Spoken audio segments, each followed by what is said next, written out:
At sa ibang balita, sinisikap na ng pulisya na makilala at matunton ang ina ng sanggol na iniwan sa trash bag ng isang eroplano.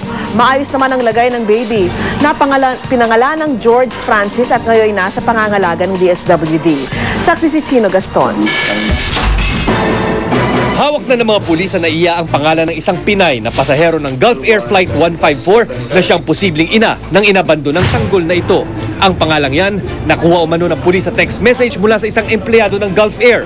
Itutugma ng pulisya ang nakuha pangalan sa flight manifest ng airline maging sa DFA para makakuha ng impormasyon sa katauhan ng babae. Yes, sa mga kilos, siguro mga nananamlay. At the same time, siguro baka may kahina-hinalang galaw, no? So, tinitingnan lahat ng angulo na yun. Sir, may isa pang info, sir, na regarding sa banyo din. May banyo din daw na may blood sa labas. Sa akin yung sa information na receive natin, pero chinecheck natin, we have to confirm first. Nitong linggo, balot ng dugot nakadikit pa ang pusod ng kapapanganak na sanggol nang matagpuan sa trash bag ng eroplano ng Gulf Air na galing sa bansang Bahrain. Karaniwang hindi na pinapasakay ng mga airline ang mga nagbubuntis na nasa kanila ng kabuanan. Kaya iniimbestigahan ngayon kung paanong nakasakay sa eroplano ang ina ng sanggol.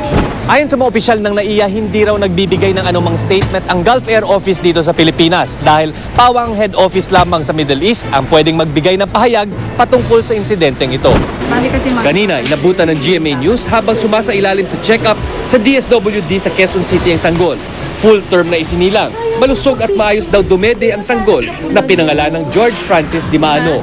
Dimano ang ginagamit na apelido ngayon ni Baby George. Alinsunod sa apelido na nakakita sa kanyang si Tristan Dimano. At inabando naman ng kanyang ina, marami ngayon ang nag-aalok na ampunin si George Francis. Yun nga lang, ayon sa DSWD, kailangan munang maghintay ng 3 buwan at maisa publiko sa radyo-telebisyon na nasa kanila si Baby George bago siya tuluyang ideklara ng korte na inabando na. Balak din ipa-DNA test si Baby George. At the moment, stateless ang kanyang condition, no? And until we are able to establish where the origin really of the baby is, dun lang natin malalaman. Dahil ipinanganak sa eroplano mula sa ibang bansa, hindi tiyak sa ngayon kung ano ang magiging nationality ni Baby George. Pero higit pa sa misteryong katauhan ng kanyang mga magulang, nariyan ang nakapanlulumong katotohanan na dumarami ang bilang ng sanggol na inaabandona para sa sari-saring dahilan. Nitong nakaraang taon lang, batay sa tala ng DSWD, nasa mahigit 200 sanggol ang inabandona ng kanilang mga magulang. Chino Gaston ang inyong saksi. Sa ibang balita, sinusuri ng Department of Health kung kumakalat na rin ang iba pang strain ng dengue sa Metro Manila. Kadalasan kasing type 3 ang strain na nakukuha ng mga tinatamaan ng dengue sa Kamaynilaan. Pero posible raw na may type 1, 2 at 4 na rin na karaniwang mga kaso naman ng dengue sa Visayas at Mindanao. Sa mga eskwelahan, pinaigting ang kampanya kontra dengue base sa tala ng DepEd. Mahigit 11,600 estudyante na ang tinamaan ng dengue ngayong taon. Mahigit 100 sa mga pasyenteng estudyante ang namatay. Basa naman ng DOH na bababa ng kaso ng dengue sa mga susunod na linggo. Samantala, itinalagang bagong PNP Chief si Deputy Director General Raul Bacalzo.